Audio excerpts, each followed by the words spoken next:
Conmigo no tienes que hablar. Llévame esa parte sola. Llévame, tú no dejes mi corazón. السلام عليكم ورحمة الله وبركاته. مقعيقة وأحمد أتماني هالكا إيقا داوانيسان waa أتماني official. maanta waxaa inoo hayaa barnaamij ka duwan. waxaa inoo hayaa 8 dhacdo ama shil aad iyo aad u adag in laga badbaado haddana laga badbaaday. videoga ayaan kaga bogan doonaa. waxaan ka codsanayaa inaad channelkayga ii subscribe gareysid, videoga like gareysid, wixii raayaan commentiga ku wada xiriirno. videoga inoo bilaaba.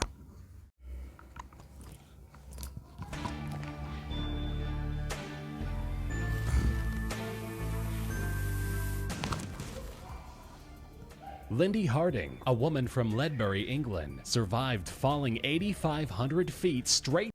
Lindy gabadhan la dhaho oo u dhalatay dalka Ingiriiska Ledbury ka soo jeedo ayaa parachute kaga soo booday cabir lagu qiyaaso 8,500 feet ayay kaga soo booday parachute. nasiib daro parachute ka soo booday xariga ayaa u furmi waayay. shil ayay meeshaas u gashay. shilkaas markay gashay isbitaal ayaa loola cararay. isbitaal markii loola cararay feeraha, dhagaha iyo meelo badan ayaa wax ka soo gaaray. balse maxaa dhacay markay bogsoonaatay 7 sano kadib meeshii ayay ku laabatay. haddana waxay isku dayday inay meeshii ka soo boodo mar labaad. videoga ayaan kaga bogan doonaa inoo wada. To the ground in a skydiving accident. When she pulled her parachute cord, it failed to open. But when the reserve canopy opened, so too did the main parachute. With both parachutes twisting above her in the wind, she hurtled through the air for 40 seconds at speeds of about 70 miles per hour before crashing to the ground. Amazingly, Lindy only sustained 2 fractured ribs, a punctured lung, a broken nose, and a chipped tooth. She remembers the doctors looking at her in disbelief. In 2008, 7 years after the accident, Lindy was able to muster enough confidence to make another jump. In 2003, construction worker Ron Hunt fell face first onto an 18-inch auger drill. 2003 ama 2003 shil kale aad u naxdin badan ayaa dhacay. wuxuu ku dhacay nin fuundiya ama nin maxaa la dhahaa farsamo yaqaan ah. bahalkan la dhaho drillka alwaaxyada lagu duleeliyo oo mashiinka ayaa dhulka kaga soo dhacay. kaas ayuu dusha kaga yimaaday. gadaal markuu dhacay bartaas ayuu ka galay, isha ayuu kaga soo baxay. saa ay tahay inuu nool yahay. sidee ku dhacday? videoga ayaan ku arki doonaa. Bit. Ron was working on top of a ladder, drilling something overhead. Moments later, the ladder started to wobble. Following safety procedures, he tossed the drill down when he realized he was falling. As he plummeted toward the ground, he landed right on top of the drill that just happened to be sitting in an upright position. The auger bit went straight through his skull. Doctors say that the drill penetrated his eye socket and pushed his brain to the side rather than through it. They decided to just unscrew the drill bit from his head instead of surgically removing it. Ron's friends call him Miracle Man. In early 2014, a 56-year-old woman and her grandson were both 2014 ama 2014 bilowgeeda ayaa shil kale aad u xanuun badan ka dhacay dalka Brazil. haweeney iyo canug aad u yar ayay u tahay ayaa shil ku dhacay. shilkaasina wuxuu ahaa gaari nooca raaxada. ayagoo wadada goynayaan ama ayagoo wadada maraya ayaa gaarigaas ku dhacay. canugii gaariga wuu dul maray, haweeneydana gaariga wuu dul maray. balse waxaa mucjiso ah, canugii dhaqsi ayuu ka soo kacay. waxaa uu moodaa inuusan waxba gaarin, balse videoga waxaa ku arki doontaa canuga oo gaariga dul maray. sidee u dhacday? videoga ayaa kaga bogan doontaa. inoo wada. ran over by a car while walking down the street in Anápolis, Brazil. Security footage of the incident shows 2 cars slamming into each other up the street from where they were walking. One of the vehicles was sent barreling into a parked car, causing it to collide with the woman and child. The woman's head hit the concrete and knocked her out cold before the car ran over her legs and lower back. The unbelievable CCTV footage also shows the car's tires running completely over the child's head. A split second later, he jumps to his feet and rushes over to check on his grandma. After being completely crushed by the car, the 5-year-old resiliently bounces up as if nothing ever happened. As gruesome as the accident appears to be, both managed to walk away with only minor bruises. Young lady Alexis Goggins is known as a hero in her hometown and around the world. In 2007, when she Alexis was Goggins waa gabar aad u yar hooyadeed ka badbaadisay dhacdo aad u xanuun badan. Waxaa afduubtay hooyadeed nin saaxiibkeeda hore ama boyfriendkeeda hore rabayna inuu dilo labadoodaba. Gabadhii yariista ayaa dhahday hadilin hooyadeeda.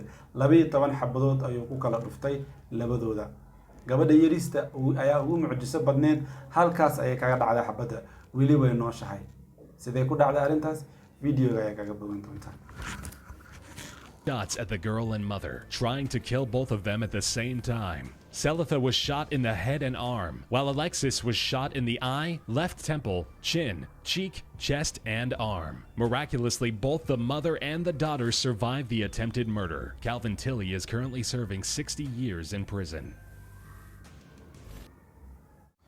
Rui Mahamudsu waa ciyaartoy South African ah asagoo wadada socdo ayaa gaarigiisa shil aad iyo aad u adag in laga badbaado ku dhacay.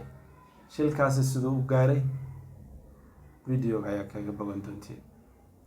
Rui Mahamudsa survived an accident that probably should have taken his life. Mahamudsa, who plays for Johannesburg's Orlando Pirates, was out driving when his car slipped on a wet patch of road. This caused him to lose control of his vehicle as he crashed into a guardrail on the side of the road. Like a shish kebab, the guardrail pierced the rear of his car and penetrated through the entire vehicle, exiting through the windscreen. Shocking photos taken of the scene show his white BMW 3 Series completely impaled. Many say that it is a miracle that he walked away from the accident with only minor injuries. gaarigaas aragtiin birta hore ka soo gashay gadaal aaga baxday haddana waxa gaari dhaawac aad u yar waa asaga aragtiin wareysi bixinayo ali dile ayaa dhinto mar walba nin u dhashay dalka Thailand oo ganacsada ah ku socday gaari nooca loo yaqaan raaxada Lamborghini joogo 300,000 ayaa shil aad iyo aad u xanuun badan ka soo gaaray wadada gudaheeda asagoo wilibo maxaa la dhahaa ku dul socday ama socday xili jabiga aad iyo aad u adkaa in la socdo roob ayaa daayay duufaano badan ayaa dhacaysay shil aad iyo aad u adag ayaa soo gaaray sidoo u gaaray shilkaas wilibo waxa arki doontiin asagoo telefoon ku hadlaayo oo isgaarsiin ama dad wacanaya gargaara sidee arrintaas ku dhacday sidoo shilkaas u gaaray video ayaa ku arki doontiin. A race car driver from Thailand crashed his $300,000 Lamborghini Gallardo and subsequently split it in half. 40-year-old Pitak Riangshima said he was traveling at about 94 miles per hour in heavy rain around a curve of road. That's when he lost control of his vehicle as it flew through the air and smashed into a tree, splitting the car into 2 sections, front and back. Amazingly, the driver walked away from the crash without a scratch. Moments after the incident, Pitak was standing next to the wreckage, holding an umbrella and gabbing away on his cell phone as if nothing had ever happened. He was virtually unscathed. The man attributes his survival to a Buddhist amulet that he was wearing at the time. Caleb Whitby ninkan waa ninkii ugu darnaa inta aan videogan daawanay dhaawac ugu halista badnaa ka badbaado waliba gaarigiisa aad iyo aad ayuu u burburay waxa arkaysaa laba gaari inay isku dhaceen isku yimaado aad iyo aad ayay u adkeed in dhaawacaas laga badbaado haddana uu ka badbaaday sidoo aga badbaaday video ayaa ku arki doontiin.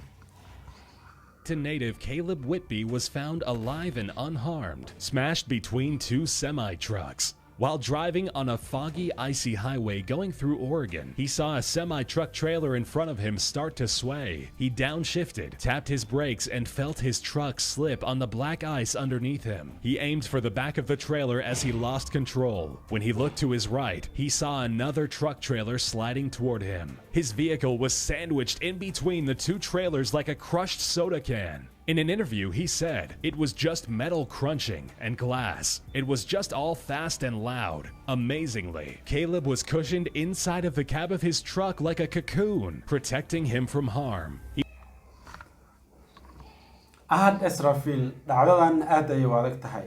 Waa wiil yar ka shaqeynayay meherad ku taalo xaafadiisa meel aan ka fogeyn. Waa la soo weeraray, tuuga ayaa soo weerartay. halkaas ayaa xabad loogu dhuftay waxa arkiiseen madaxiis inay haaf maqan tahay madaxiis haaf dhan ayaa go'an waliba maskaxdiis way raacday haaf saa ay tahay wuu nool yahay sidee ku dhacday video ay kaga badan doontaa.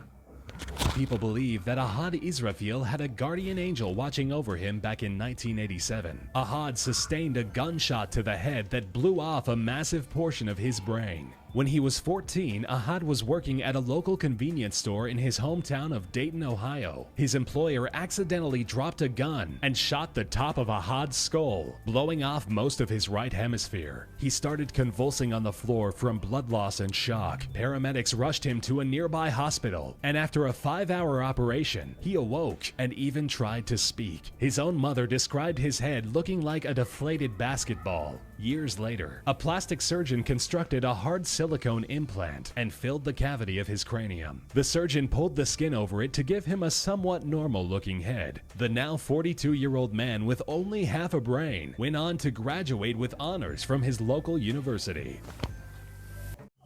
dhaawaca markuu soo gaaray aad iyo aad ayuu u yaraa. hadda wuxuu jiraa 42 sano. hooyadiisa xataa waxay ku tilmaantaa madaxiisa meeshan maxaa la dhaada madaxiisa meesha dhaawaca ka gaaray waxay u sameysantay sida basketka camal. jaamacadda ayuu ka qalin jabiyay, noloshiisa ayuu horay u wataa, waxba ma hayo hadeer, waxba ma go'an. maskaxdiisna saas ay tahay, haaf ayaa go'an. uu caafimaad qaba, jaamacadda ayuu dhameeyay, noloshiisa gaarka uu iska wataa. video halkaas ayuu noogu egyahay. please hada video aan ka hesheen like gareeya, channelkana subscribe saara si mar labaad video noocan camal ah aan u soo geliyo channelka. kulanti dambe oo xiiso leh. والسلام عليكم ورحمة الله وبركاته.